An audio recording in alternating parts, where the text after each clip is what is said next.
On today's episode of Hungry for Wisdom, no apologies, just apologetics. It's episode 88. Turn it up! 88, right? I'm not doing a whole bunch of stuff today, people. We are just doing an interview with Hillary Morgan Ferrer, who is awesome, and I have really enjoyed her stuff. And I get to interview her. I reached out, and her assistant got back to me and was like, she would love to do this. So Hillary Morgan Ferrer has written Mama Bear Apologetics. Kaplow. Hey, give him a close-up on that, would you? Thank you, sir. Uh-huh. See that? As soon as I saw this book, I saw our sister Jessica wearing a t-shirt that said this on there, and then I was like, what is that? And so I tell the whole story in the interview, but I got the book, read it, and I'm like, yes, thank you. Somebody has done this and said this in a way that's articulated well for average Joe and average Josephine without theological training that can be passed along to our children. We're all about discipleship in the home here, guys. We want parents discipling children. We want husbands discipling wives. And then from there, it can spread out to the church. From there, it can spread out to the rest of the world. And this is a really good tool to put in your guys' hands to do that. So the first one is called Mama Bear Apologetics, Empowering Your Kids to Challenge Cultural Lies. And then they actually just released another one, which is the Mama Bear Apologetics Guide to Sexuality. And so it talks about these issues of gender and sexuality and romantic love and marriage and family and babies and all of this in a way that young people can understand, digest, and then replicate verbally on their own. Because when you can say something in your own words, that's when you know you understand it. And so these are tools that now can be put in our hands. So I had a great time having a conversation with Hillary Morgan Ferrer, and I hope you guys enjoy it as well. Let's get it. Hillary Morgan Ferrer, thank you so much for being here on Hungry for Wisdom. It really is actually a pleasure to have you. I've been looking forward to this for a long time. Oh, thank you for having me. Yeah, just a quick backstory for you. I think the listeners probably know this from when we were saying, hey, guess who I'm talking to? But I'm a pastor, right? And I was walking around, and one of my children's directors was she had this book and the shirt that matched it. And I'm like, Mama Bear Apologetics, what is I said, that is the coolest name ever. And then just the fact that she was the one wearing it, I'm like, okay, that gives it credibility to me because I trust her. So I looked into it, tore your book apart, and I was like, thank you. Somebody has done it. So anyway, I really appreciate the work you put in. So on behalf of all of us here at Grace and Truth, thanks for your work. Appreciate it.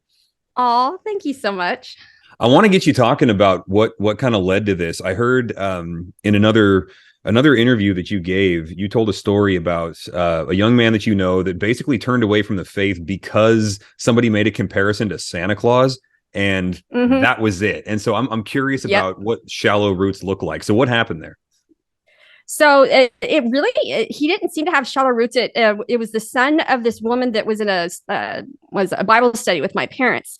And so the pastor had asked my husband and I to come out to the church. It was back when we lived in the DFW area near my parents, because they were going through an apologetics series. And so just to kind of come out and help out, because my husband is also an apologist. He works with Frank Turk at Cross Examine Ministries. But she kind of got up and gave her testimony a little bit of what apologetics had meant to her. And it was basically, she had two sons. I can't remember if she homeschooled or not, but they went through Awanas. They went through youth group. They were, youth group leaders. Well, I think one of them even rededicated his life in college. And then his first job out of college, he had a boss that was very, very antagonistic towards the Christian faith. And he said that Jesus is basically Santa Claus for adults. And something about that just, made sense to him. And he came home and was like, I don't know if I believe in God anymore. If you look at our very early podcast, we have a 2-parter with Jody Weiss. So it was her son that we talked to her about what that looked like. And it was basically the shift from modernism to postmodernism that she had not been prepared for, that all the questions that come up in postmodernism that really have no basis in absolute truth, and just the concept that absolute truth can exist. And so she felt so blindsided by this that she started, a Bible study for parents, and she started tearing into, what is this postmodernism? What's going on in culture? And every time he came home, she would say, well, ask me more questions. And then she would study while he went back out. And I'm not sure exactly where he is now, but I know it's someone who thought she did everything right. They'd done the church, they'd done the Awana, they did the youth group, they did the everything. But she did not understand just how insidious a lot of the postmodernism thought is, and that basically once it starts burrowing its way and making its home into almost like the soil of your mind garden, shall we say, that it just breaks apart the ability to have that absolute truth. And since the Bible falls into the category of absolute truth, it doesn't grow there anymore. And so so that was kind of her story. That's tragic. I really hope that he came back around and had another realization, of the truth he'd been taught. And that's probably important to specify when we're talking about something. I mean, you're willing to call your ministry Mama Bear Apologetics, right? But mom and dad don't have the ability to guarantee results, right? We just did a parenting conference here, and our speaker, Scott Denny, he made this great point. He said, he read out of Isaiah 2, and he said, Israel had the perfect dad, and look how they rebelled, right? And so he says, Israel is my son. So when we say Mama Bear, or Adam and Eve, they had the perfect, right. Like legit, and he was still 0 for 2 on that one. So it's like, we can't judge ourselves if our kids walk away, because it's like, even in the perfect environment with the perfect father, stuff still happens. Yeah. So then the goal then is not to guarantee results or to try and be God for our kids or those that we're discipling, but really just to, how would you explain it? Just to equip them, to influence what we can. What's the main thrust? To prepare them. Sorry, I cut you off there. No, it's really to prepare them. Not that I'm saying God should have done this. I think this was all part of his plan. If we are going to go into, I don't know if you're familiar with Clay Jones' theodicy on the problem of evil and kind of what the history of this world is. But, God didn't come to Adam and Eve say, now there's going to be coming someone. He's going to be trying to trick you, and he's going to be trying to convince you that that's not what I said. So it's like, if they'd been prepared like that, it would have been different. But that wasn't part of God's plan for redemption. But that's something that we as parents can do is we're not trying to tell them, think this, think this, think this. We're trying to say, maybe in the younger years, this is what we believe. And then as we get to maybe, the later single digits, the 9 through 11, this is why we believe this. This is why it makes sense. This is how we believe this. This is the evidence for it. And these are some of the arguments that you're going to hear against this. Like, I talked to people about the concept of what does it mean to, it's funny, this word didn't have such baggage back in the day, but the vaccinations, this idea of creating antibodies against ideas that biologically speaking, what's happening, we'll say with normal vaccines, where every single type of virus has its own DNA, and it can spit that DNA into a cell, and then it replicates and makes more viruses. So, but what viruses also have is they have kind of like a unique shaped protein. It's called protein spike that's on the outside of their membrane. And you have different parts of your body that can come and they can recognize that shape. And the antibodies will recognize that shape, almost do like a handshake with it, find the one that matches. And then they'll say, hey, we've met this one before, therefore we need to make a lot more soldiers. So that now if you get the real virus, one that does have its DNA, like for the vaccine, usually it wouldn't have DNA, but it would still recognize the protein spike.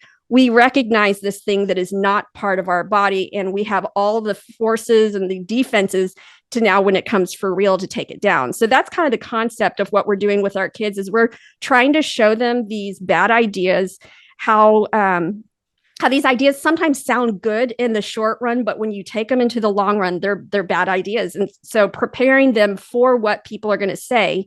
I like what my pastor's wife used to say. She said, I don't want my kids hearing about anything that they haven't heard in my kitchen first. Yeah. And so that means, yes, I think it is. I'm like, man, that kitchen table is sacred time. If you're not making that kitchen table sacred time, I think you're missing out. But so all the arguments that they might hear coming in the future, she wanted them to hear it from her first. Now, back when I was young, that wouldn't be till college, or you might hear it.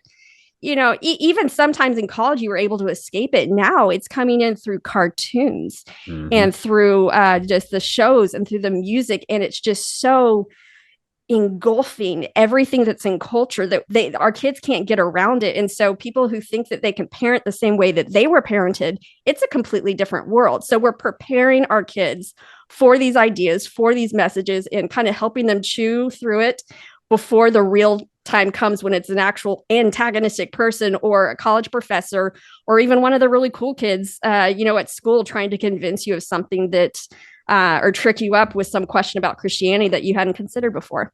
Yeah, I read a really interesting book a couple of years ago called it was called Unbelievers, and the subtitle was an a post-mortem analysis of unbelief or something like that, or an autopsy of unbelief. And Alec Ryrie made this really interesting point. He said almost nobody is persuaded into a position of philosophy or theology. He says we have things stirring in our heart, and then somebody provides vocabulary for it, maybe a philosopher or something. Yes. And then we say, that's what I've been thinking. And that's when we change our mind. And he says, so the important thing, one of his conclusions was the important thing for the people we're discipling, in this case, we're talking about young people, is to provide a vocabulary for these questions they're going to have, or the problems they're going to feel and things like that. So I think, by the way, I think your book does a really great job of equipping adults to do that for them. Thank you. And I would say that what you just described is exactly what we see happening in deconstruction culture right now. Can you define that for us? So I have all these questions. I've had this deconstruction. Yeah. So there's different ways at deconstruction. There's the philosophical term deconstruction, and then there's the way the populace is using the word deconstruction. Ironically, it's the same things going on, except for people are just catching on later. So classically, deconstruction is something that was in post-structural. It's the purpose of taking something apart with no intention of putting it back together. You take it apart. You take apart, an idea or a complete theology so that you can, and then you analyze all the individual parts and you say, see, this doesn't go together. This doesn't make sense. And then you leave with the faith and crumbles. In fact, in traditional Derrida style deconstruction, you're even going down to the concept that words don't have meaning, that we can't even understand what the original Bible writers meant. Now, fast forward to now, and we have people using the word to just mean, oh, I have questions about my faith, or I had a really toxic upbringing in a hyper fundamentalist church. I want to distinguish between hyper fundamentalism and fundamentalism. Fundamentalism would be a set of tenets that I think that just in Christianity are very good, healthy tenets. Hyper fundamentalism is when you add a whole bunch of other stuff, kind of like what we see in the Bill Gothard movement about, what you can wear, how long your hair can be, when you're allowed to move out of your parents' house. That's really not addressed, as much specifically in scripture as a moral imperative. And so it's when people are trying to dismantle. I like what Ginger Duggar-Vuolo, she's one of the Duggar kids. She has a book out that's called, and she says disentangling. That's a better phrase for what someone's actually doing. Because when you're saying you're deconstructing, there's no sense that you're going to have any faith there afterwards if you're doing classic deconstruction. I don't know. Does that make sense? Absolutely. That's different than renovation. When we were out there at Chaz. I don't know if you remember when that was going on up here in Seattle, but they took over part of this. Oh, golly, yeah. Yeah, so we went out there and shared the gospel with all those domestic terrorists, which was kind of a wild experience. And I'm talking to one of these guys, and I said, what's the plan here? And he said, look, we just need to clear the slate. It's going to be up to future generations to figure out what replaces it. And I'm like, anybody can set something on fire. That's nothing, right? It's hard to build something, but deconstruction is just demolition. Yeah. Yeah. I like what Chesterton says. He says, never tear down a fence unless you know why it was erected in the first place. And so that's kind of what we have is a bunch of people that it's like they think it's so easy to build. It's like they're just tearing down everywhere they can. They have no idea what it takes to build a civilization. And in the meantime, they're tearing down things that really have made civilization for thousands of years, like traditional family. It's like, okay, let's see you try to make a stable society without traditional family and go. Yeah, which is a great argument to teach our kids history. I mean, how do you know that if you don't know history, right? Exactly. Let me go here for a second, though. The one of your opening chapters, it might even be the introduction, I don't remember. It says a mama bear doesn't necessarily need to be a mom. And that got me thinking because, and you've talked about this in other interviews and stuff, that, I mean, you don't have kids, and yet you started Mama Bear Apologetics, right? And it got me thinking about the specific role of women in the Christian society these days in equipping children, because like I spend a lot of time just trying to get guys off of their butts, right? Like that's a big part of what pastors have to do these days. Like men, stop playing video games. Yeah, exactly. So there's a lot of that, right? But if we're not careful, of course, we could swing the pendulum too far and be like, all right, men, you do the work. But there's millions of women sitting there with all of these gifts and opportunities. So what are you trying to equip? It seems like you're trying to equip specifically women, mothers or aunts or teachers or grandmas or whatever. So what is it that you want this group of women to know about how to equip kids? Well, first off, I kind of picked moms. Like it's not like I even picked moms. It's more like I just started having this burden on my heart.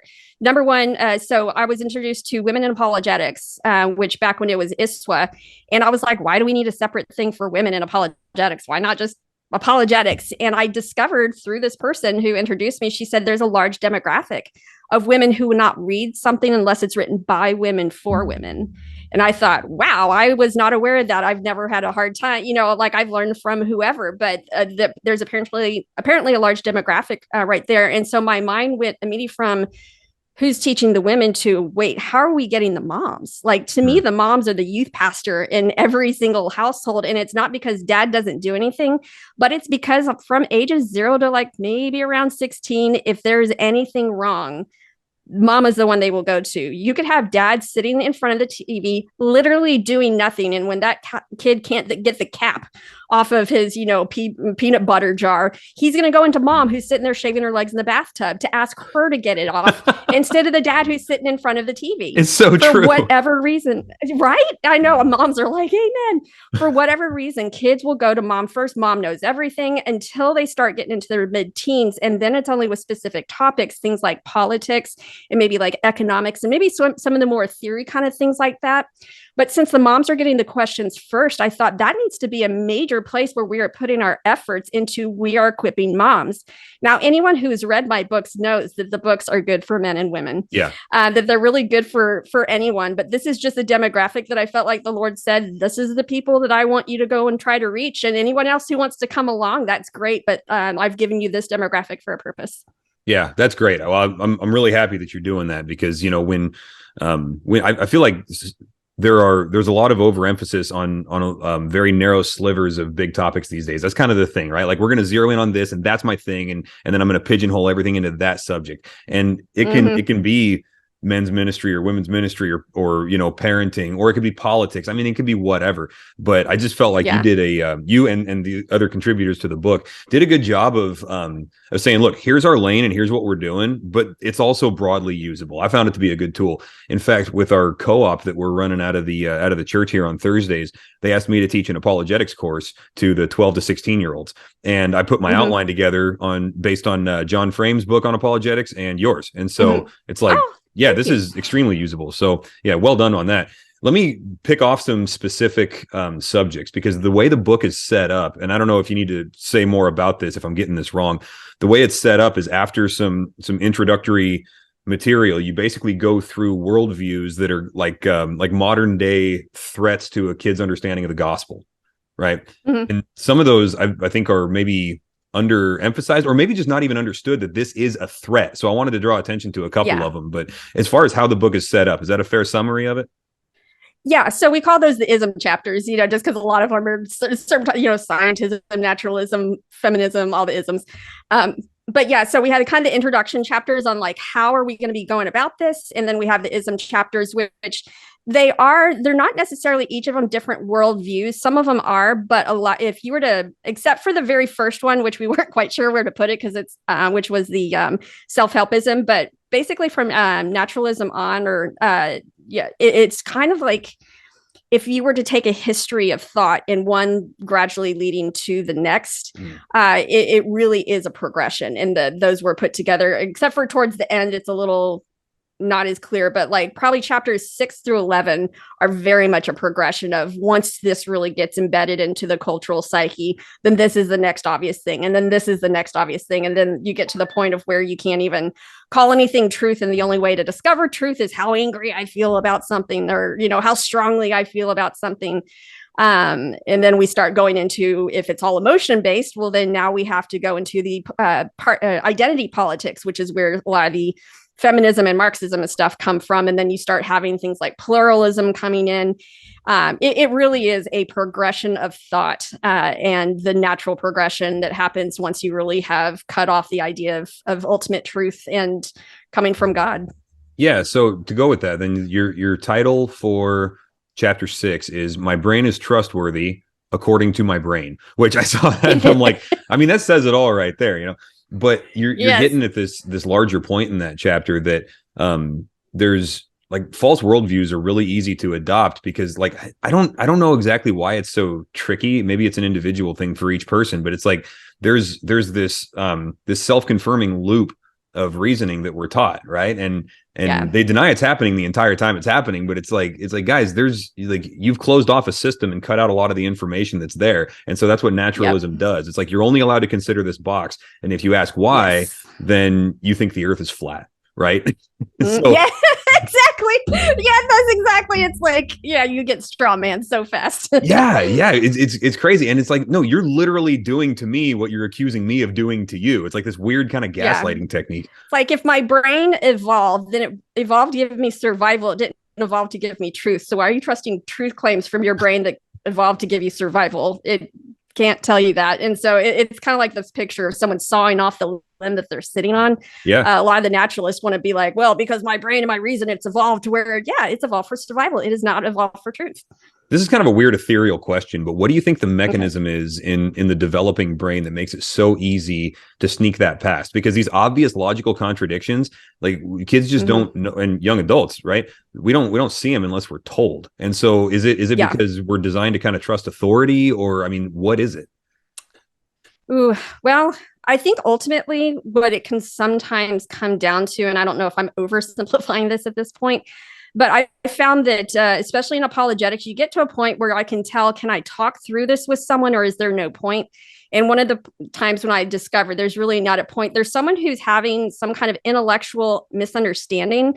And then there's people that are having a spiritual blindness. And I can very clearly sometimes tell you which one I'm talking to. Okay. Where if there is nothing that I'm saying, no amount of logic, no amount of reason, no amount of anything can quite penetrate to them, or they can't repeat back what I've been saying, or they're just not picking up how, hey, yeah, if your brain evolved, then it can't give you truth. It just gives you survival. And they just can't even fathom that. You have a spiritual issue that's going on there that goes beyond just the intellectual issue. And I think some people end up beating their heads against a brick wall when they don't learn how to recognize when there's spiritual blindness versus an intellectual, just something hasn't been explained well enough. I would say I would also put it into something that I've been looking into called schemas. So schemas are a part of learning where you kind of learn basic things, and then you add to your knowledge. It's called scaffolding in education, where you take what you already know and you add things to it, and then you keep adding to it. And anything that's different from what you've already learned, you don't know how to attach it to there. So you almost like ignore any kind of contrary evidence. You ignore anything that doesn't fit into your schema. And so the longer you go with this schema, if it's not a good schema, the longer you're unable to really pick apart your own worldview. And so I think this is where we are training kids to actually create within their schema, that we're having to look at critical thinking. Is this a truth claim? How do I know this is true? What are the evidences for this being true? And then one of the most important things is, what is the furthest logical conclusion of this idea? And I think that's another place where things sound really good in the short run. And I think sometimes it could be an emotional reaction that we have to it, but they don't trace it to its furthest logical conclusion to show how, ooh, yeah, if I took that to its furthest logical conclusion, that really doesn't make sense. But no one's ever taught them how to go past just this initial experience or this initial analysis that they've made. Because the initial experience is ultimate in this worldview, right? Like that is, you know, and if you argue with experience. That, yeah, really. And so, I mean, I want to get you to define postmodernism, because we started out talking about it and I thought, okay, we need to dig into postmodernism. You're so cute. You can't define postmodernism. And that's what we call a logical contradiction, kids. Yeah. So, but we do go through phases of cultural philosophy, right? So there was, so modernism was big in, I don't know what, like the 50s is, you know, that's kind of what was going on there. And it's all in the universities, but you know, it's on the scientific revolution. And it's really where they thought everything that we can know can be arrived at if we pool our collective reasoning, that everybody's, you know, kind of created the same. If we all think rightly and we all study this in the same way, we're all going to come to the same conclusion. And that turned into the scientific method. But then they discovered, hey, everybody's still fighting over all these different theories, even though we're supposed to be able to come to this like cohesive conclusion, sing kumbaya, and yay, we've discovered ultimate truth. Then when they didn't have that, and so this would be the modernism, i.e. the naturalism chapter, when they realized that that wasn't impossible, it was like that bubble got popped. And I don't know if you've ever had it where you had your hopes all in something. And the more your hope was in something, and when you find that it doesn't work, you don't just say, well, it needs a little bit of a makeover. You're like, I reject that altogether. So this idea of rejecting it altogether, we used to believe that we're all going to come to the same conclusion, all come to the same objective truth. Well, now I'm going to reject that conclusion completely and say either there is no objective truth, or if there is, there's no way to know it for sure, or to know who's the one who decides on what's objective truth. And really, that's where you get into the postmodernism, is where nobody has the authority to really say what's true. And if you try to say something's true for everybody, well, that's oppressive, that's powerful. And really all the other isms that you have coming after that are because we have erased the concept of there being any outside authority. And so once you get outside of authority, you fill it with yourself. Once you fill it with yourself and you realize, well, that's still people butting heads, then you start looking to power dynamics, which is where we start seeing the feminism and the Marxism starting to come in. All right, so let me back up a little bit. We've got 2 Corinthians 10, which where Paul talks about, hey, these guys, they measure themselves by themselves, and they come away feeling pretty good, because what else are you going to do, right? Like you're always going to skew that so that you come out on top there. Modernism was the expert worldview at that. It was like the self is ultimate, and I'll measure everything else against me. It's basically like I'm God. I don't think any of them really put it that way, but it's pretty much what it was, right?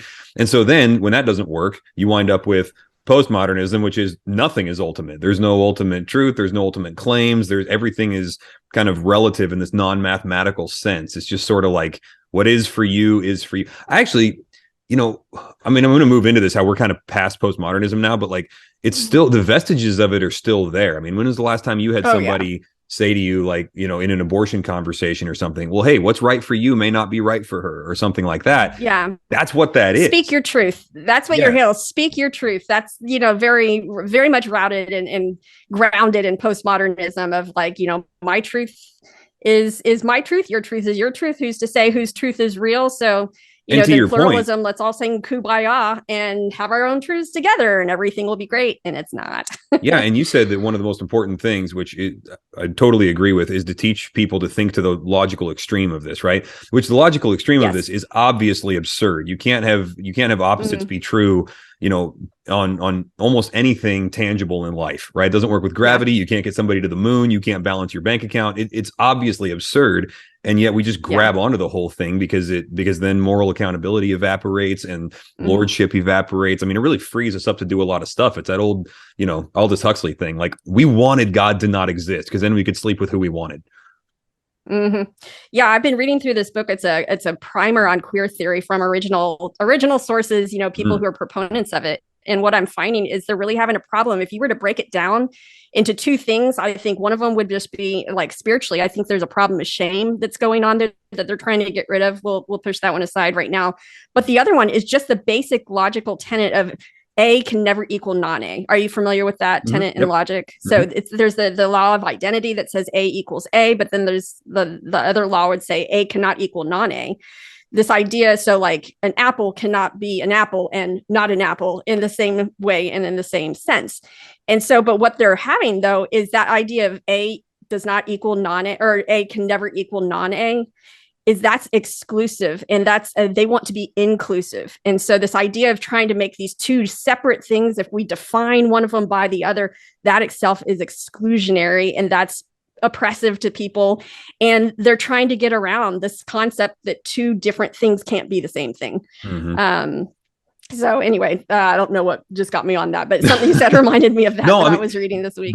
Yeah, where I want to go with this though is that is what comes next, because we're in the middle of it, but it seems like we haven't figured out what to call it yet, right? So you suggest that that now the ultimate reality, if we could talk in such terms, is the strength of emotion and personal conviction is the way that you put it, right? Yeah. So has anybody developed a term for the cultural philosophy that we're in now, postmodernism? So James Lindsay and Helen Pleckrose, who wrote Cynical Theories, they have it as applied postmodernism. It's where it's like postmodernism, as we talked about, how it just doesn't work in the real world. Well, now we're in that experimental phase where we're trying to make it work in the real world. So they've called it applied postmodernism. I've heard some other people call it like metamodernism, where I'm not sure I fully understand their meaning behind that, but I've heard that one. But the applied postmodernism is just, seems to kind of be the experimental phase that we're in right now. Let's try to make this.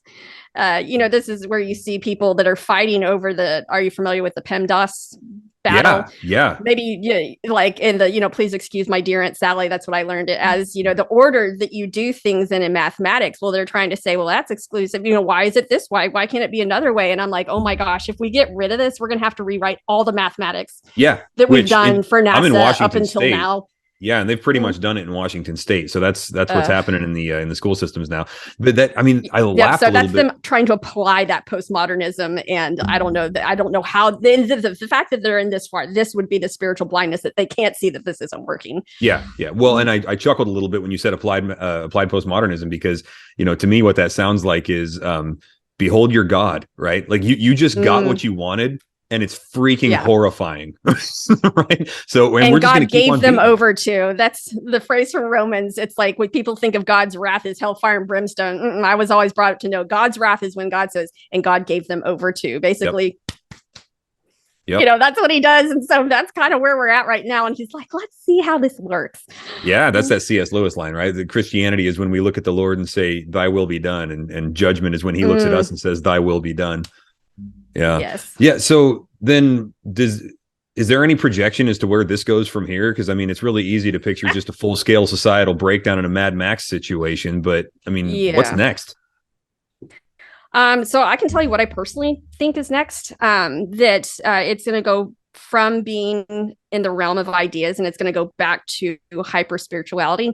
And I'll tell you why is because I believe that the stuff that's coming in through sexuality, this is a very fundamental aspect of who God created us as humans. And once we start disagreeing on what the definition of human is, I think that it's just this giant Trojan horse for a lot of, how would I say? So like a lot of the Western world has had the luxury of not having to deal with very overt spiritual warfare. And that's something that, because we've stopped believing in it, I think a lot of the stuff has stopped going on, because there's no sense in making your presence known when everybody thinks you don't exist.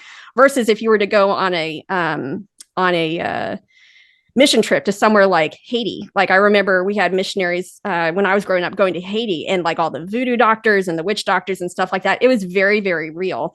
I think a lot of the gender ideology stuff is basically this big Trojan horse with a bunch of demonic stuff coming in. And I think we're going to start seeing a rise in actual demonic activity. And we are seeing that, especially in the sense of, number one, churches starting to dabble in occult practices. Number two, kids starting to really dabble in occult practices. Stuff like Wicca is on the rise. If you go to it's very common to see Ouija boards in places like Michael's. Now there's even a Holy Spirit board on Amazon where you're guaranteed not to speak to any bad spirits, but you're guaranteed to speak to only good spirits. It's a Ouija board for Christians and another way to pray. My husband didn't believe me. We were talking in bed the other night. I was like, no, I'm going to show you. It's there. Good thing Satan never masquerades as an angel of light. Otherwise, we'd be in really deceptive territory there. Wow. So I think we're already seeing that going on. I have a friend of mine who was an apologist up at Berkeley and Stanford. And I will never forget the thing that she said to me. She's like, I went in there thinking I was going to be doing apologetics. She's like, I never thought I would have to do as much deliverance ministry as I do. Yeah. And so she was dealing with actual demonic stuff. And so, we act like, oh, well, that's over in other places. I think we're going to start seeing a rise in that. And I think we are seeing a rise in that specifically with some of the more extreme versions of mental health. We're labeling a lot of it as mental health, and some of them might be legitimate mental health things, but I think they're almost indistinguishable from sometimes just oppression, spiritual oppression. Totally agreed. So I know that sounds a little woo-woo there. I know some people might think, aren't you apologists? You're not supposed to be talking about spiritual warfare. And I'm like, this is coming there, sweet pea. It's coming. What do you think apologetics is? It's a battle for the truth. I mean, I spend a lot of time in the third world, and the stuff that I've seen in the birthplaces of voodoo and so on is it's like you say, it's more overt. It's maybe a little more what we would consider to be exotic and weird, but it's the same look in somebody's eye when you got a person here who says that they're struggling with a mental health issue, but in reality, not that those things don't exist, but it's like, let's see how they respond to the gospel. And when you put the gospel out there and you just see the foaming and the spitting, and it's like, man, I've seen this before. Just because you speak English doesn't mean this is a different thing. There was a woman's child that I knew that she was saying, like, I can't say the name Jesus around him. He makes me spell it out. And so she was like, I just want you to talk to him at some point. It was, kind of a friend of the family. So I was talking to him and we were just having fun. We were playing games and I started talking about God. And I kid you not, he curled up into the fetal position and started rocking. He was 8 years old. Poor kid. Yeah. Yeah. And this is, they come from what's supposedly a Christian family, but, yeah, there's a passage in in Revelation where it talks about Babylon, where it says it's a haunt for every kind of jackal and unclean spirit. And I remember thinking, you know what? I'm starting to think that Babylon isn't necessarily one place. It's almost like, where's the most powerful place in the world? And that's where it's going to be.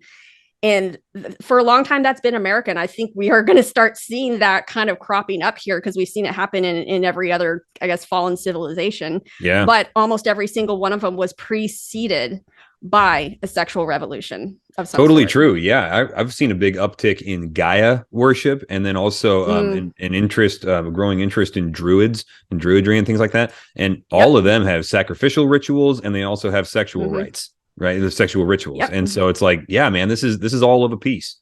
So yeah, you can sound as weird as you want on this podcast. I'm totally with you. I'm down.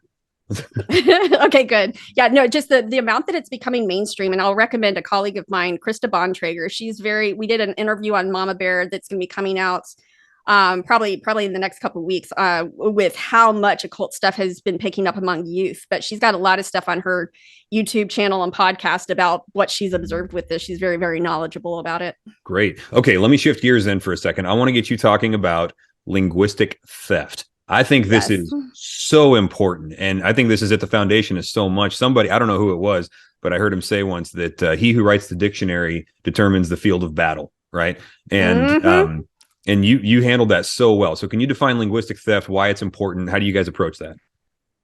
Yes. So linguistic theft is the purposeful hijacking of language, changing its definition, and then putting it forward as a tool of propaganda. So it's much more sinister than just the evolution of language, which we might see is called like semantic shift or semantic drift. Things like the word silly, back in the Pride and Prejudice time, you didn't have two brain cells to rub together. And now it just means like making a funny face. It's like there was no agenda in that change of word, but the definition of love and the definition of hate and the definition of tolerance, the definition of bullying, the definition of healthcare, harm, flourishing, all these things the definition is being changed. And then they're putting it back. And this is where I think a lot of the Christian kids are having a really hard time is once they've been convinced that this is the definition of love, then they have it placed in their face. So why aren't you loving like Jesus loved? And they don't know to go back. Wait, are we working with the same definition here? It's like all they know is they're being told I'm being unloving. Jesus said love, and they'll know me by my love. Therefore, I need to change in order to show Jesus. And so it really is, like you said, who controls the words, controls the conversation. Or I haven't been able to verify that this is Voltaire. I think this is Voltaire. It is if you wish to converse with me, first define your terms. Because you'd be surprised at how often, like my husband and I discovered this early in marriage, how often we would be having like 2-hour long discussions only to find out that we totally agreed on everything. Yeah. We were just talking about it differently. Yeah. And so I think people have that. So just learning how to define your terms and knowing, I recommend for parents when I give my linguistic theft talk at different churches and stuff that they have a buzzwords board next to their TV or next to their radio. These are some of the words to look out for of, hey, when you hear the word injustice, what are they meaning? What actually happened? Did they give us any details or did they just say injustice has occurred? How do we know injustice has occurred? Like, how do they define that? So just like these words to listen for, because I really think it is taking advantage of the Imago Dei that we have, that there's certain concepts that we are, as Christians have, and just as humans have built into our hearts, the concept of love and hate and justice and injustice. We serve a God who is all about justice. And so it's kind of taking that idea that we're already agreed with these things, but if we change the definition, then we can make someone agree with a different agenda. And this actually goes back to, I mean, I'm sure it goes back further than this, but Saul Alinsky, who wrote the book Rules for Radicals, he has this rule that he says in there. One of them is you do what you can with what you have, and you clothe it in moral garments, because all effective means require the passport of morality, which means that, and he defines his goal at the beginning of the book. My goal is to get power, how to get power and how to use it. And the way to do that is you do what you can. You do what you can with what you have, and you clothe it moral garments, because all effective means require the passport of morality. They have to think this is the right thing to do. So this is very, very much just built into our cultural conversation right now. Yeah. So let me put we'll put something in the lab here. I'll give you a scenario, and then maybe you can analyze how we can walk out of that when we find ourselves in this. So there was a real life situation. There was a couple of parents, Christian parents, and they had a teenage son who was wanting to experiment with his sexuality. And they were talking to him and said, look, here's how we're going to guide you out of this. From what I can tell, did a phenomenal job maintaining grace and truth and all of that stuff, right? The son said, why do you guys hate me? And they said, we don't hate you. We love you. We sacrifice for you. We've got this house. We give up this for you. Like, we do everything for you. We don't hate you. We love you. And he said, no, if you love me, you would affirm me. The fact that you're not affirming me means you hate me. So their definition of love was quite literally the same as his definition of hate. And so they were locked in different dictionaries there. So how do you work out of something like that in a situation that's heated? I think is when you can get them down to a definition that they agree with. If, like in this case, if you love me, you would affirm me. You can always find another example of where it would be clearly wrong to affirm someone. It's, I'd say one of the classic ones would be, that you have someone who's anorexic or bulimic who thinks they're fat. And do you think it would be the most loving thing for us to affirm them? Yeah, you're right. You could lose a few pounds. Or do you think it would be more loving to say, no, we really need to get some more weight on you? Now, something like that is going to be different, because he'll say, well, this is a health thing. Then you can say, well, you're not affirming my definition of love. Does that mean you hate me too? Oh, golly, I'd hate to think that we both hate each other, because you can turn it into him hating you as much as you hating him. And just what's the logical conclusion? Yeah. Yeah. What's the logical conclusion? It's like, find other things that he would not affirm and ask if that means he hates them. Does this mean that you hate all Christians? Does it mean, what about your cousin who you love, but she doesn't agree with this? Do you hate her too? They have to snap out of this idea of this is the definition, start to question that definition by showing how it doesn't work. Again, this would be the going to the furthest logical conclusion, where they haven't really applied this rule, i.e. the rule, if you don't affirm, then you hate. They haven't applied that rule to other situations. So you have to show them all the other situations where that doesn't work. Okay.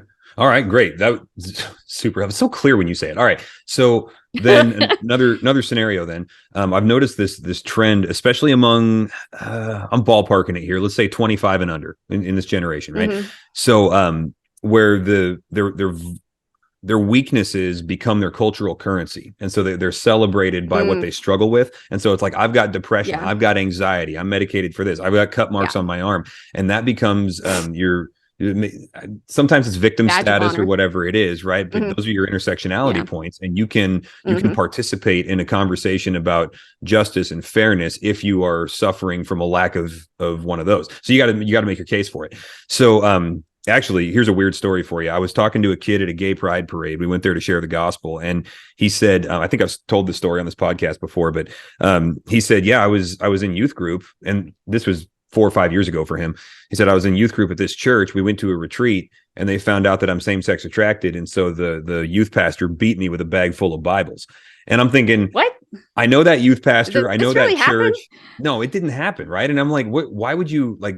Bibles don't even come in bags; they come in boxes. It's like, It's what's going on here? that's just bad for the pages. I don't know why Right, they carry them exactly. like Those that. things are expensive. You're not going to use them like that. So I was thinking Mm-mm. like, what's going on here? And it clicked with me that like Yeah. he has to have an origin story that involves victimhood in order to have status in this community. So when somebody's here's the question then. When somebody when the things that we seek to heal people from and to get them victory over in Christ through the gospel, when those are the things that they have to hang on to, or else they combust and they no longer matter as people, where do you go there? Because that seems to be a bit of an impasse. So that's interesting that you bring that up. Let me see if I have the notes on my desk, because this is something I actually talked about. I might have already tossed them at a talk that I did just literally. Here we go. Like a couple weeks ago. Let me see if it has. Well, I think I remember the name of it. So there is something called strangler vines. Strangler vines? Strangler vines. So strangler vines are really interesting in the sense that they start wrapping themselves around a tree and they start growing with the tree. But what they do is it's actually a parasite that's eating the tree from the outside in. But what you end up with is something that looks exactly like the original tree, but it's hollow on the inside. And so they have all these different places. So if you look up strangler vines and you look up different places, and they've got some where you can it looks like a tree, and then you look up through it and you can see it's just completely hollow. Or you'll see some of these really almost kind of beautiful, but in a real, not dark, but sort of creepy kind of way, where it's like homes that have these vines that are growing over them, the kind of thing that you'd see in like Lord of the Rings or something like that. This is I think is essentially what we have going on, is we have these ideologies that are taking over something that's healthy, and then it's eating it from the inside out. So I like showing the tree with the strangler vine, and then what it ends up being. I said, how much do you love the tree if you're advocating for the strangler vine? Do you think the strangler vine has every right to be here as much as the tree? Do you think the tree is all excited about the diversity of the strangler vine with the tree? It's like, this is what is destroying it, and it's going to eat it from the inside until it doesn't exist anymore. What is the loving thing to do for the tree? And the loving thing is to try to separate it from those strangler vines, because those are the things that are holding it captive and eating it from the inside. Now, I would bring this back to a spiritual analogy, where people think that this is a sort of grafting in, kind of like scripture talks about, like you are grafted into the true vine. So you can be grafting into the absolute wrong vine, one that is going to destroy you. So I think sometimes just bringing up the category, and this is something that I'm very, very a big advocate for especially working with youth, is to give them categories that they haven't considered, that now they can place this new piece of knowledge in. So this category is something that looks safe, but really destroys from the inside out. And we can see it with our eyes happening here and what it does to that tree. Now I'm going to compare that to, what if I see something that's destroying someone? Is the loving thing to leave that there, or to try to separate them from it and just say, even if you don't agree, can you understand that this is what I'm trying to do? And can you understand that it would be a loving motivation for me to try to do this? But this is where there's like, I love how God created nature with these little pieces. There's so many analogies you can take from nature that really show what's going on in the spiritual realm if you just keep your eyes open. And I think sometimes something like that, it gets past what's called watchful dragons. Do you know what I mean when I say watchful dragons? No. So there is I can't remember if it was a talk, that if I named the talk, or if there was like an essay called this, but it comes from C.S. Lewis talking about that people have watchful dragons. It's this idea of they've been so hit with the gospel that they're always waiting to be converted. Someone's trying to get them, another notch on their belt in evangelism. So if you say anything that sounds like I'm trying to convert you, all of a sudden that watchful dragon comes up, and it's like, I'm not going to listen to anything you say. But you start telling them a story, and that little watchful dragon does this. Ooh, tell me more. And you put it into the realm of art, and you put it into the realm of analogy, and you put it into the realm of story. That's why there's a really great podcast out. I think we did a podcast on it. It was based on an article called "I Was an Atheist Until I Read Lord of the Rings," where their watchful dragon was able to calm down as they watched Lord of the Rings, and they discovered, wow, there's a lot of truth in here that I can't get from my worldview. Where is this coming from? Why am I resonating with this so much? So sometimes when someone is so focused on this ideology, finding something else, and I think in this particular case, strangler vines are just fascinating to look at, can take them out of that ideology and start coming up with the category of things that look benign or could even look beautiful that are actually harmful. Well, and now that you say that, I mean, that was one of Jesus' go-to moves, right? He would take an analogy from nature. It was usually either family or nature, or just, some societal Farming. relationship or something. Yeah, exactly. And then he would have an on-ramp there to the kingdom of God. So yeah, that makes perfect sense. Now you're to go with that then. Speaking of maybe the ultimate strangler vine, you had a chapter on Marxism, which when I saw that, I was like, this woman's a boss. Thank you so much, because there are so many things that get slammed into the realm of politics, and then it's like, hey, no politics from the pulpit, bro. And so it's like the evil worldviews, whatever they are, they can just go ahead and kick anything out of the Christians' discussion bank by just saying it's political. And so, now we're not allowed to talk about saving babies because that's a politics issue. Now we're not allowed to talk about economic models and so on. But there's something about Marxism in particular that is so necessarily anti-God and anti-Christ that it's like, I was really glad to see that it made the cut. So can you just make the connection for us as to why a political economic model made it into a book about apologetics? Why is it so important? Well, I can tell you that it was not in the original outline. We had to replace one chapter, and the chapter that ended up getting replaced was individualism, which is interesting because Marxism is almost kind of the opposite of that. It became clear, especially as we were studying feminism and then some forms of progressive Christianity and identity politics, that there was no way that we could not address Marxism, because basically that was the kernel of the idea that everything else comes from. Now, like Neil Shenvi and I can't remember Pat Sawyer just came out with a book called Critical Theories. I can't remember the exact. Anyway, they just came out with a great book.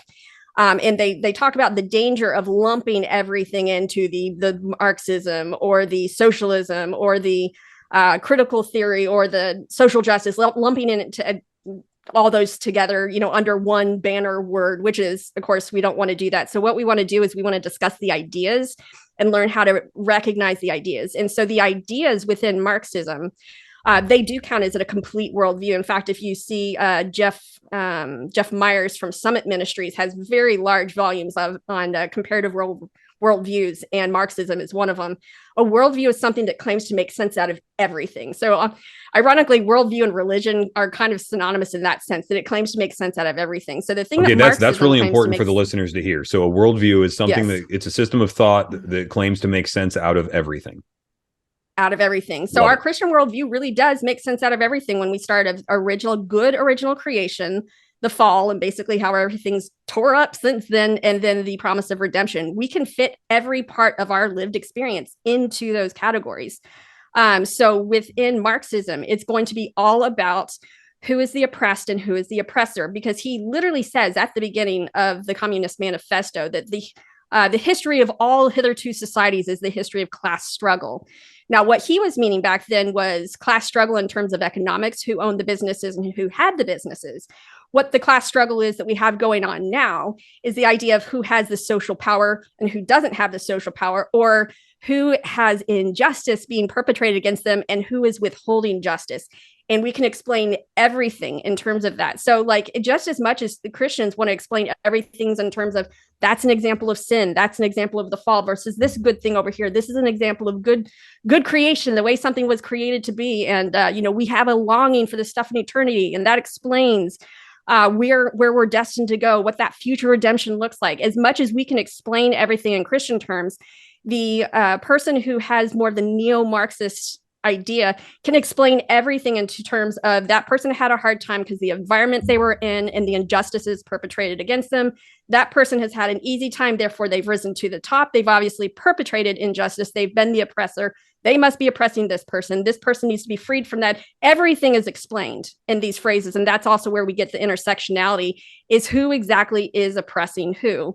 And instead of going back to the original categories that really Christ does have in the Bible, which is the poor, the widow, the orphan, and the fatherless, that these are the ones that we need to advocate for, they have placed it in the realm of skin color, sexual orientation, gender identity, sex, religion, all these different things. And so everything that you hear is people trying to explain who has the power and who doesn't have the power, and how we need to flip that power so that the have-nots have power finally. Yeah, and that how we flip it is that's their version of the gospel, right? Because that's the solution to it. I remember reading that is the solution.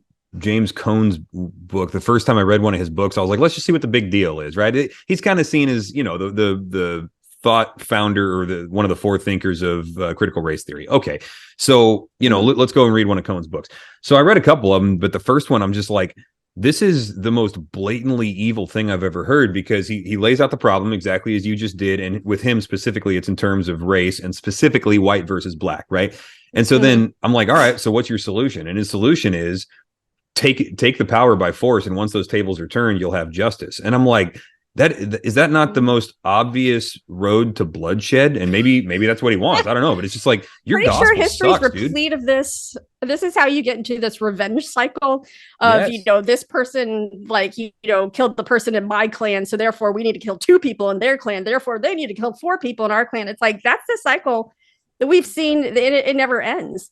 And that's why we have laws in the Old Testament exactly how much retribution can be taken, so that you don't have this spiral out of control. Yeah, and I think that right there, what you just put your finger on, is exactly what makes Marxism necessarily anti-gospel, which is even if we were to agree about the problem, which I don't think we can get there from a biblical worldview, but let's just go there for a second, because oppression does exist. All right, we'll meet him over there. Yeah. So if we can agree about the problem, the solution to it would be 180 degrees opposite of anything that Jesus would prescribe or endorse, right? So these things can't be married up, at least not consistently. Yeah, I think we actually can agree on the problem a lot more than we think we do. And that's, I think, one of the ways, especially, I know you wanted me to talk about the roar technique a little bit. I think that's actually one of the ways that we can have really fruitful, productive dialogue, is to find the things that we agree on. And I think specifically, a lot of times we agree on some of the basic parts of the problem. It's the solutions to the problem that we disagree on. Yeah. Okay. So run us through the roar method real quick then. Because that was listed as my first question here, and I completely blew over it because we started talking postmodernism, and I was like, I know, right? So much more fun. Yeah. So the roar method, we wanted to have a way that not only did we introduce each one of the ism chapters starts out with kind of a brief history of the ism. This is what it is, like a real kind of concise explanation, some examples from history, and then how would we talk about this through our kids? So first off is recognizing the message. Recognizing the message, you have to do, like, say, for Marxism, that everything comes down to power and oppression. That is, I mean, like, in, what do they say? This is me in a nutshell. That's Marxism in a nutshell, is this concept of power and oppression. And now the O for ROAR stands for, I added a word and I wish I had it in the original, but offer objective discernment. So first off, we're offering discernment. We're not just going and loudly proclaiming, here's what's wrong with everything, because I say that can kind of make you the stench of self-righteousness and rather than the aroma of Christ. Yeah. But just the idea of offering, you know, hey, let me look at some of these things. And people think that discernment, when you're offering discernment, that you're only addressing what's wrong. But I think the two most critical parts of offering discernment, number one, are seeing things correctly. Because you can offer discernment. The example I always give is the band AC/DC, where, you know, all the parents are like, oh, it means Antichrist, devil's children. And it's like, no, they got it on the back of a toaster. It stands for alternating current, direct current. It's on the back of literally every appliance that you have, and they just thought it sounded cool. Yeah, but their flagship song is called Thunderstruck. They're not scholars. yeah, exactly. Yeah, so it's like, you know, you need to see it objectively first before you try to disarm it. But you need to look at what do we agree with first. So in all the O sections, we look at what are the truths that someone who agrees with this message are actually getting right. Where can we agree? Where can we stand arm in arm? And then we start doing this more the discernment of saying, okay, what are some of the lies we see sneaking in? Because there is a passage, and I have it in my presentation. I can never tell you where things are, but talks about discernment is being able to approve what is true and excellent. And so part of that discernment is looking at what is true and excellent, praiseworthy, what is right. We got to do that first before we start saying, okay, here's where the lies snuck in. So then you go to where the lies have snuck in. Now we're going to go to argue for a healthier approach. And argue for a healthier approach, we're going to say, okay, what were the things that we originally agreed upon? Now we're going to take these, since we already know we agree on these things, and here's how the Bible addresses it better than the way where all the lies snuck in. And so that's where arguing for a healthier approach for the issue that we all recognize. And then R stands for reinforce through discussion, discipleship, and prayer. And this would be specifically what you do with your kids, where you talk through these things, you help them pick it apart. And I tell you, some of the best times you can do this is sitting and watching TV, especially nowadays that you can put TV on pause, to where you catch things as they're going. And like Amy, one of my other mama bears, it's like her kids will put stuff on pause and be like, hey, Mom, come listen to this, and call her in there so they can, pick it apart. And they're like, did you see that? Did you see that? Or see if she notices the same thing they noticed. And it almost becomes a game. There was another mama bear who wrote me that said that she would, her like 6-year-old, they'd be in a movie theater and all of a sudden her 6-year-old would yell out, bad worldview. And I was like, I would love to be in that movie theater. That's amazing. So it's like teaching them how to do it on their own through discussion, discipleship. We're going to be acting through it. Sometimes we have the thinkers and then we have the doers. The doers really need to see practical examples of this truth. And then prayer, as you and I talked about earlier, that there are sometimes when there's just spiritual blindness going on and there's a spiritual barrier that is there, and we need to pray through that. You can't argue through that. So reinforce through discussion, discipleship, and prayer. So that's recognize the message, offer objective discernment, argue for a healthier approach, and reinforce through discussion, discipleship, and prayer. Yeah, I really like that. It's manageable and repeatable for average Joe or Josephine or whatever, who has a million things going on, kids running around all the time. So last thing I want to address with you is your, and I think it's your new book. I don't know. I actually just got it because I didn't do good enough research. And I just found that you guys put out a book on, sexuality and things like that. And I was like, I got to get it, but I didn't get it in time to interview you. So anyway, let me just do a cold question here.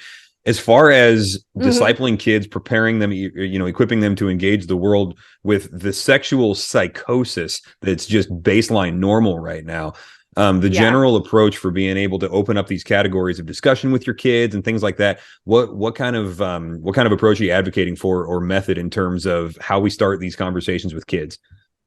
Yeah, and this actually comes back to the conversation we already had about categories. And this is where it's like a shameless plug that sounds shameless, but I really mean it, that even more so than the first book, I recommend getting the study guide for the second book. And the reason why is because it's not just a study guide. We call it discipleship workbook, because there's this horrific thing in books called word count, where you can't go past a certain thing. And so some of the more explicit examples of how would we address in a real practical way with kids wasn't able to, because the concept of sexuality is just so hairy, and it's knots have knots, which have knots, that it just takes so long to like really unpack that we didn't get as much to the practical as I would have liked. But we did include that with the discipleship workbook. So that's number one, that we go through a lot of the really practical things. But this also comes back to the topic of categories that, like I talked about earlier, that for learning for kids, there's something called scaffolding. Scaffolding means this is like kind of the thing that I already know. And then when I learn something new, I have to have something to attach it to.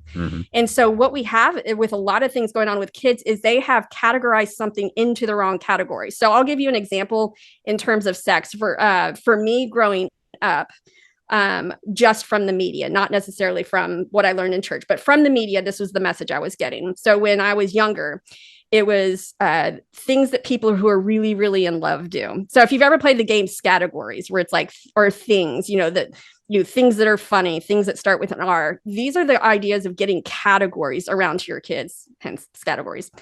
So growing up, it would have been things that people who are really in love do. And then maybe a little bit later, 10 years later, it's things that people who've been dating for a long time do. Then it turned into things that people who are dating do. And then it turned into, if you look at the movies going on right now, things you do the very moment you realize you're both attracted to each other. Like, I cannot count the number of movies where it's like they've been fighting and stuff, and then they kind of start having this softer moment. Then they look at each other and they realize, oh, I kind of like you and you kind of like me. And they're off to the races, stripping off their clothes. Well, That and is I was forming told a once it's category. something that adults do. Like that's what it was. It was There that you simple. go. Something that adults do. And I'm just like, there's no guardrails on that at all. Nope, that's just as dangerous. And like that's what we saw. Kind of like think of the whole Britney Spears and Jessica Simpson time. It's that's something you save for you save your first time for your wedding. But basically after that, nobody cared how they did it. It's like both those girls were not exactly pictures of purity after they got married. They were very much into saving that first time, and then after that, it's like, well, there's no rules here. Yeah. But yeah, things to do when you're an adult. That would be another example. This is a category that people put things into. So we need to start switching the categories, but we need to introduce those categories to our kids first. So the category that a couple different categories I would put sex into is number one, that things that are so powerful that they need to be guarded.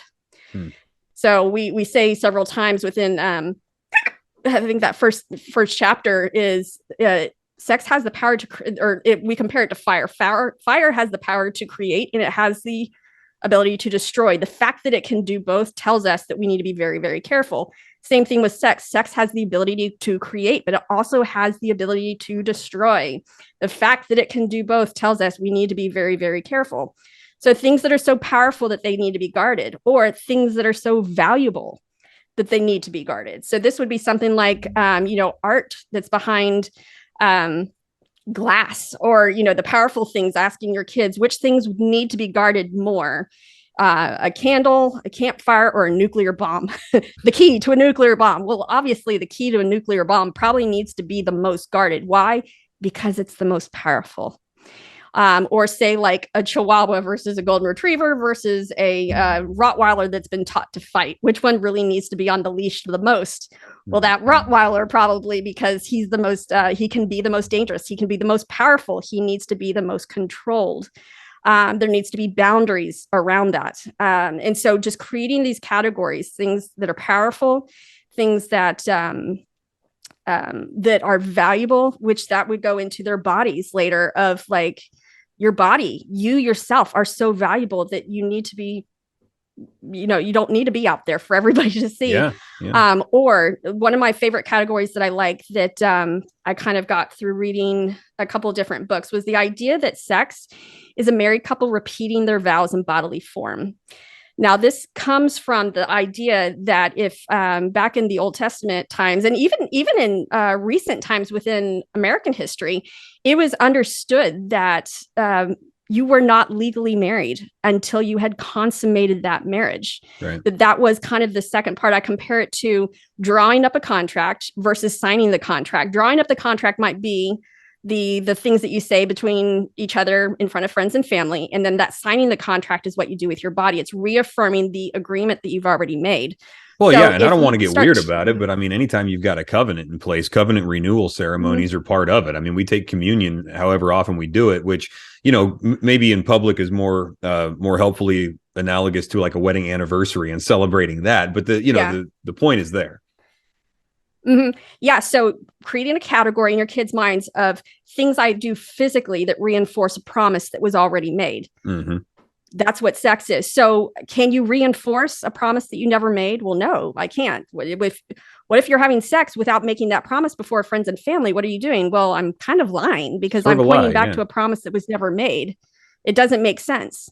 So this category we get into their minds that actually takes them up to the point of where I've heard from several mama bears that they were like, well, I understood saving sex for marriage, but I never understood why it mattered once we were engaged. Mm-hmm. And it was like, but now it makes sense because we had no promise that we could point back to at that point. Right. Right. Well, and then there's also, I don't know if you get into this at all, but there's these categories of attraction, which are really confusing in the teen years. And our world only has one category for attraction. It's like, sex. Let's go. It's sexual and that's it. Yeah, there was a teenage girl in the church, and her parents were totally involved in this conversation. So we're all talking, and her big struggle was, I really want to spend more time with this friend of mine that's a girl. I'm really worried that I'm a homosexual.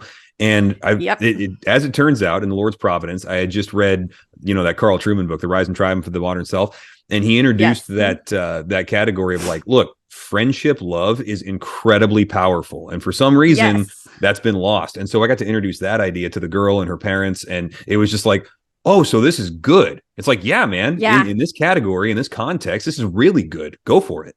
Mm-hmm. Yeah, we addressed that in chapter 7, which is the genderbread curriculum, which was kind of based on a blog series that we did on this curriculum that makes the rounds in K through second grade. Just kind of introducing this idea that not all love is that kind of love, and teaching them, going back to, C.S. Lewis's stuff on the 4 loves, the storge, phileo, eros, and what's the one for God's love that means agape love, and teaching them what these different types of love are so that they don't get confused that they all have to be eros love, because that's what people think it is right now. Right.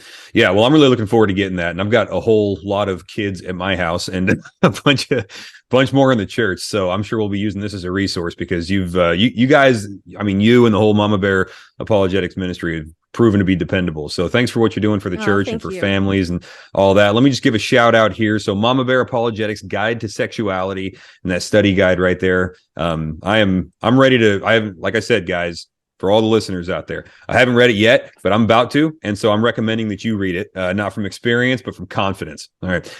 Hillary Morgan Ferrer, thank you so much for being here. Thank you for serving the church. You're a real gift to us. I appreciate it. Absolutely. Thank you so much.